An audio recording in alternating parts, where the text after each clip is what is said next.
Bonjour and hello everyone. Welcome to Queer French Farmhouse, the podcast about being queer as an expat living in France and renovating a house, or in my case, half a chateau. Bonjour, bonjour, bonjour. Hello and welcome back to the podcast. Today I want to talk about how to not burn out while renovating a house and moving to a foreign country. That is quite the topic, I know, and there's like lots of aspects to this, and I wanted to talk about it actually today because I'm feeling like I'm working through a burnout basically for the past 2 years. My work has been non-stop. Like my artistic work, I've been very lucky to have a lot of scholarships and a lot of research opportunities in my artistic work. So I was very focused on that. I produced a lot. I produced a movie. I produced like lots of pieces, either with my best friend together or as well as a solo artist, which left me quite drained by summer last year, because summer was just like super packed last year and so many things were happening. And I came up to like September, where I thought I'm just gonna relax, and we went for a vacation, my ex-husband and me, with my parents, which just made it super bad. And I didn't get to relax. I came back and I was like more tense than before. And then in October I started renovating this house, and then I had like November not really off, because I actually like had to work all of November, and so it was really just a lot of stuff, and it kept on going and going and going until we left in December again to renovate the house. And then my parents came for Christmas, blah blah blah. All this crisis happened that I was talking earlier about in my introduction. I met someone new, and if you haven't listened to that episode, like, go back. It's the very first episode of the podcast where I talk about it. And I do find that I've been definitely operating on the edge of a burnout. It's just been a lot. I mean, it's just like so multi-layered, and this year has been so like crazy, and so many things happening, good and bad. And sometimes it's really easy also to get lost in the bad and not see the good. And that's what I'm really trying, actually. And this already gets me to my very first point, is that mindfulness can actually help a lot.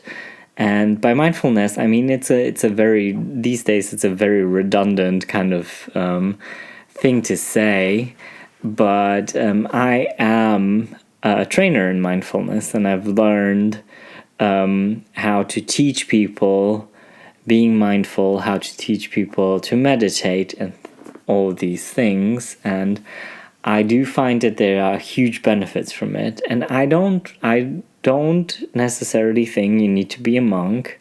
You don't need to meditate every day. You don't have to make it another like stressful routine, because I do think that we're already so stressed because we have so many routines that we set up that we think that are healthy. And I think I've also had like lots of unhealthy routines before and still. I mean, we're all kind of like, we're all looking to be in balance, and I don't think you'll ever reach this kind of like balance, but I think you can try to achieve it and try to work towards it. So mindfulness can help, and like just slowing down and taking the time to actually like check in with yourself. And maybe also just like, you want to sit down, close your eyes, and just like think of nothing, like just let it all go, and just you know. It's really hard to, like, I don't want to make a podcast about mindfulness. But yeah, I mean, if you're interested, I'm giving a mindfulness retreat in September, and it's just a weekend, and probably I'll do more of these throughout the next year.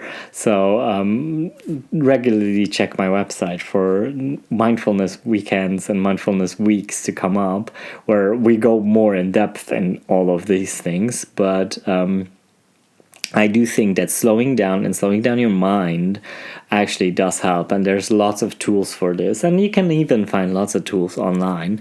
There's lots of like meditations that you can find online. There's lots of apps. There's like Calm is, I think, one of the most known apps out there, and yeah, they have like guided short meditations and things like this. So if you want to check this out, then that might be the way to go. And then this already leads me to a different point, which is reflection.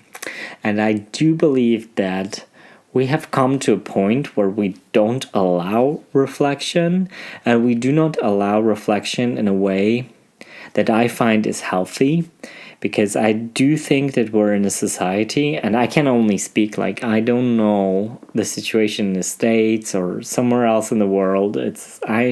I can only speak like from a European kind of mindset, and I know that it's a bit different than when it comes to the States, but I do believe that we're all kind of stuck in this society who always has to be productive. You always have to be productive. You always have to be effective. And your reflection is based on this. So you reflect on whether you're productive or you're creative or you're effective and all these things. And sometimes it's also good to ask yourself, like, why do I feel the way I feel, you know? And this is not a really nice question to ask yourself, to be very honest, because sometimes you might discover that your feelings are tricking you, or basically you respond to a situation a certain way because it's been trained, or you have trained yourself to respond that way, or there's a fear that's triggered.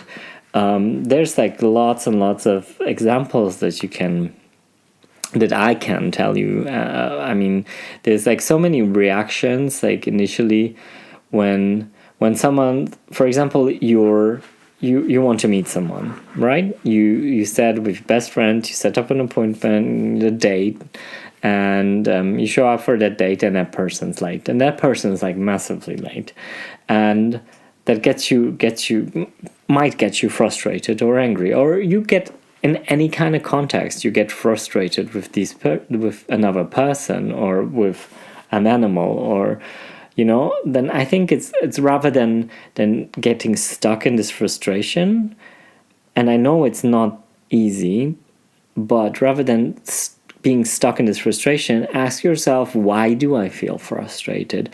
Where is this frustration coming from? It doesn't, and usually, I would say 99% of the time, it wouldn't even come from that place of, this person has done this. It's more like, if you see there's a pattern, and you always react to certain situations in certain ways, and because you've been disappointed in a certain way, or you've made a connection with another feeling, and sometimes it's just about your ego. You feel hurt, you feel disrespected, you feel hurt, you feel not seen, and I think that's really, like, for us humans, it's a really big thing. And I think, like,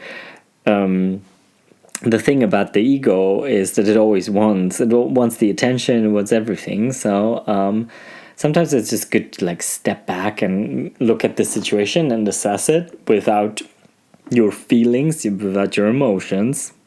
And it's really hard. I do get it. It's nothing that is like super easy stroll in a park.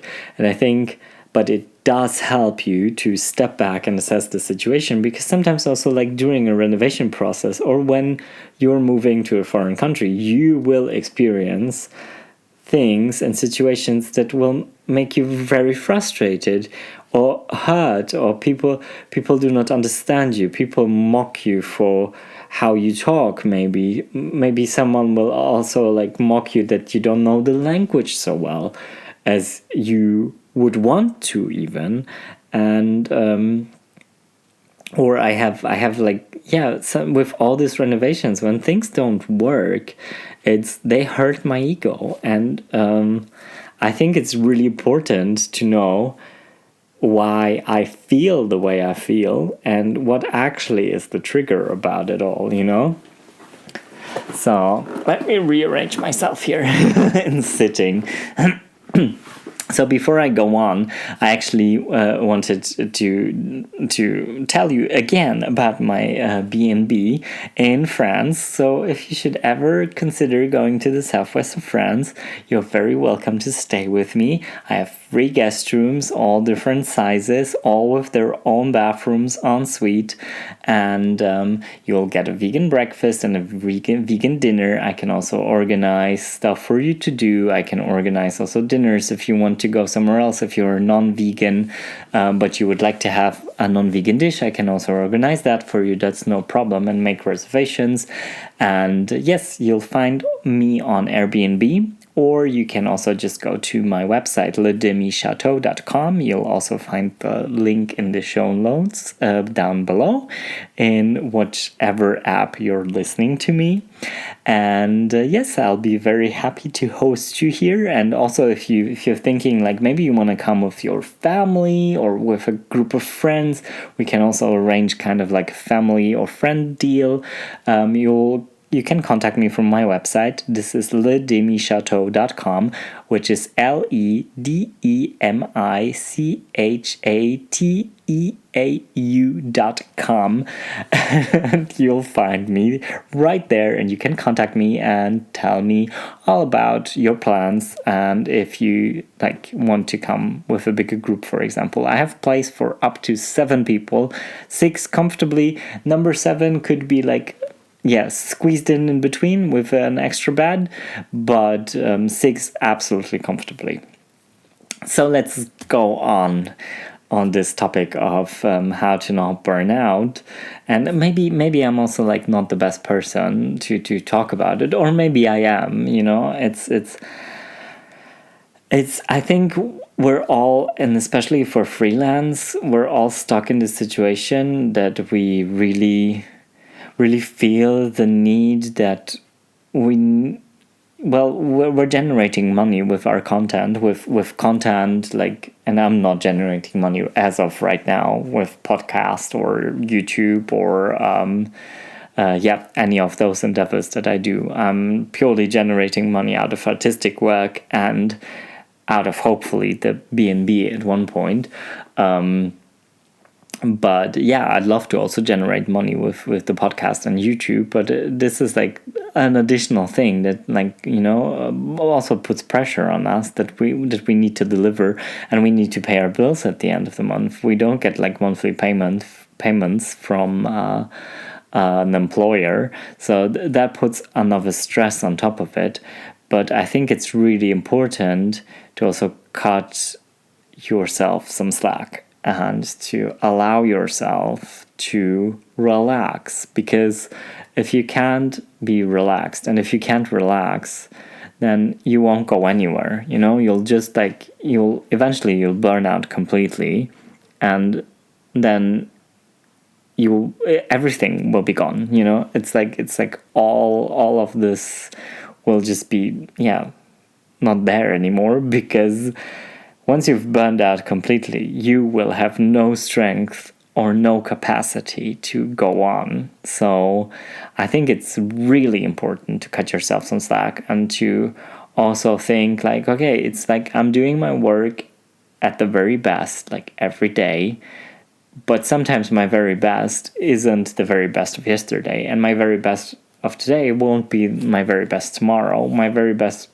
is so interchangeable, and it's so fragile because it always changes with my mood, with how I slept, with what I ate, the people I was in contact with, the situations happening to me. All these things affect how I go through my day. So I think it's really important to cut yourself some slack, and especially like I think for queer people, it's even more important, I find, because I myself also have this extra layer of like proving myself to my parents, proving myself to others, to be like, oh yes, the gay boy who actually seems to have like, I don't know, no talents or whatever, or is just like creative, he can actually renovate a house on his own, this gay boy can actually do like lots of stuff. He's like super creative. He's really going for it. And I mean, sometimes I myself also need to step back and actually like look at my achievements.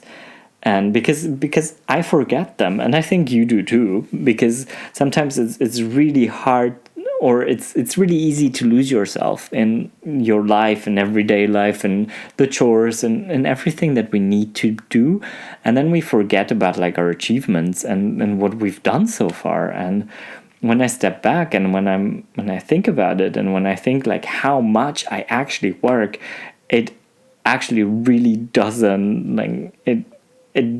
I'm not wondering why I'm at the edge of a burnout, because a lot of things have happened this year. I've been working physically nonstop.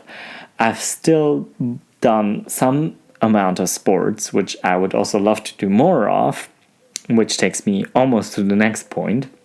And I've done just so much, and so I'm really like, I myself also have to tell myself that I need to cut myself some slack and be fine with it, be fine with some situations and just let them go, and also chill. Which leads me to the next point, is make it an adventure. Really do fun things. Don't make it all about the work, because at one point, I started off like this. I was working my butt off. I was working till 10, and then I forgot to eat and all of this. It's just like, it's not worth it, and it's not sustainable. It really isn't. And nothing is worth it. So I'm really like, right now, I'm just like, I'm working up until like 6, maybe 7 maximum. I'm also like, my work is very combined. I do things around the house, and then I come back to the computer. I do video editing. I do the podcast. I do my website. I also do some administrative stuff and work, like computer work for others. And so I also have like office stuff for myself and for my artistic work.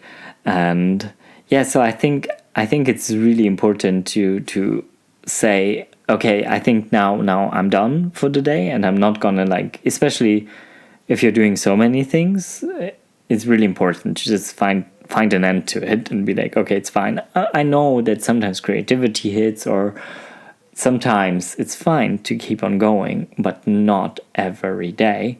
And then in between, do the fun things. Because if you don't do the fun things, if you only work, then why did you even move somewhere else? It's like, I moved to France because I love being here. I love the nature. I go for walks every day. I love exploring. I go to cities. I go around. I take my boyfriend and we go for lunch. And I mean, yes, we don't do this every day. We do this like maybe once every 2 weeks.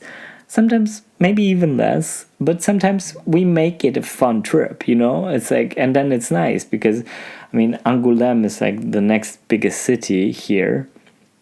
And we do go to Angoulême, I would say, weekly, either just for shopping, or we combine it to have lunch and then go shopping, because it's just really nice. It's just really nice to just be out and enjoy, and yeah, just just do fun things, we go for hikes on the weekends, or we go to like different festivities, like that other, like we go to brocants, places, like especially now in summer, it's like a huge brocante season. So if you come in summer, it's like I can give you a whole list of things that you can do around here, like visiting brocants and visiting like different kind of like little festivities in the area around. There's like every kind of village does their own thing, and every weekend there's something else happening.